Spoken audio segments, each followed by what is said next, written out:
Welcome to my channel চাকরির সন্ধানের তরফ থেকে সকলকে স্বাগত জানাই।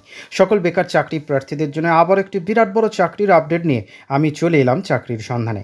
এবার শুধুমাত্র মাধ্যমিক পাস যোগ্যতায় রেলওয়েতে কর্মী নিয়োগ করা হচ্ছে। ভারতীয় রেলে কর্মী নিয়োগ করা হবে। এই ভিডিওটিতে ডিটেলসে সব কিছু বলে দেবো, কেউ কিন্তু স্কিপ করবেন না। চলুন ডিটেলসে দেখে নেওয়া যাক। দেখুন, নিয়োগ করা হবে অ্যাপ্রেন্টিস।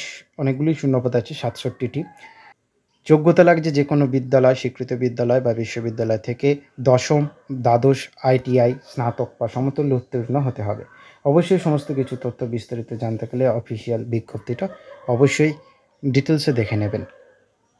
বয়সসীমা 18 থেকে 25 বছরের মধ্যে 1 জানুয়ারি 2025 তারিখ অনুযায়ী। মাসিক বেতন কী আছে এখানে উল্লেখ করা নেই, নোটিফিকেশানে দেখে নিতে পারবেন ডিটেলসে কী কত টাকা স্যালারি দেওয়া হচ্ছে।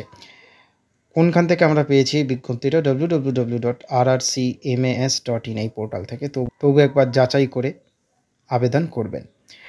নিয়োগ প্রক্রিয়া, এখানে নিয়োগ প্রক্রিয়া উল্লেখ করা নেই, ডিসক্রিপশন বক্সে লিঙ্ক থাকবে। নোটিশটি দেখে নিতে পারবেন, নোটিশটি দেখে ডিটেলসে দেখে নিতে পারবেন কীভাবে নিয়োগ করা হবে।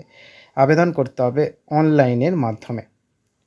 সর্বপ্রথম অফিসিয়াল ওয়েবসাইটে যেতে হবে, সেখানে নিজের নাম ও সমস্ত তথ্য দিয়ে রেজিস্ট্রেশন সম্পন্ন করতে হবে। এরপর স্টেপ বাই স্টেপ সমস্ত ফর্মটি সঠিকভাবে ফিল আপ করতে হবে ও সেখানে যা যা ডকুমেন্টস চেয়েছে নির্দিষ্ট সাইজের মধ্যে সঠিকভাবে আপলোড করে দিতে হবে। সর্বশেষে ডেট এবং টাইমের মধ্যে সমস্ত তথ্য ভেরিফাই করে আবেদন প্রক্রিয়া সম্পন্ন করতে হবে। আবেদন করার জন্য প্রয়োজনীয় ডকুমেন্টস, প্রয়োজনীয় মার্কশিট, শংসাপত্র স্ক্যান করা স্বপত্রিত কপি অর্থাৎ সেলফ অ্যাটেস্টেড কপি, শিক্ষাগত যোগ্যতার প্রমাণপত্র, খেলাধুলার সার্টিফিকেট, জন্ম তারিখের প্রমাণপত্র, জাত সার্টিফিকেট মানে কাস্ট সার্টিফিকেট, আবেদনকারী স্বাক্ষর। আবেদন ফি কী লাগছে সকলেই জানে, SC ST নারী প্রাক্তন প্রার্থীদের জন্য মাত্র 250 টাকা, বাকিদের জন্য 500 টাকা। আবেদনের শেষ তারিখ 6 অক্টোবর 2024। ডিসক্রিপশন বক্সে লিঙ্ক থাকবে, আবেদন করতে পারবেন। নেক্সট আপডেট নিয়ে খুব শীঘ্রই হাজির হব। সকলে ভালো থাকবেন, সুস্থ থাকবেন। জয় হিন্দ, বন্দে মাতরম, জয় জওয়ান, ভারত মাতা কি জয়।